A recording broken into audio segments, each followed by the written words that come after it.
నిన్నటి వరకు చంద్రబాబు నాయుడు గారు కానీ పవన్ కళ్యాణ్ గారు అంటే కొంచెమన్నా రెస్పెక్ట్ ఉండేది. అది ఈ సమస్యతో అసలు కంప్లీట్గా పోయింది.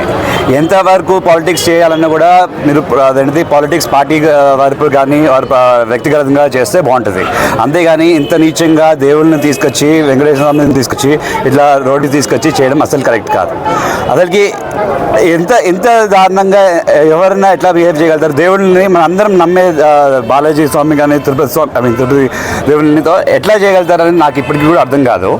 అది సింపుల్గా జరిగినవన్నీ ఇప్పుడు ఈ టెండరింగ్ పెట్టారు, దాంట్లో వచ్చిన కోర్టే తీసుకున్నారు. దాని తిరుపతిలో వాళ్ళ ప్రాసెస్లు వాళ్ళకు ఉన్నాయి, క్వాలిటీ చెక్స్ ఉన్నాయి.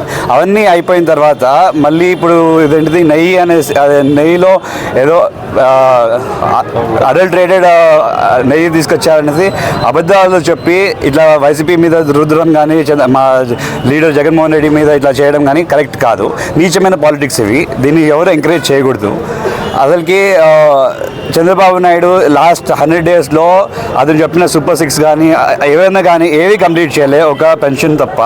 సో దాన్ని కప్పిపుచ్చుకోవడానికి ఈవెన్ విజయవాడ వార్తలు కూడా చాలా వ్యతిరేకత వస్తుందనేసి డర్టీ పాలిటిక్స్ కోసము ఇట్లా డైవర్ట్ చేసి జగన్మోహన్ రెడ్డి మీద ఇట్లా చెప్పడం కరెక్ట్ కాదు.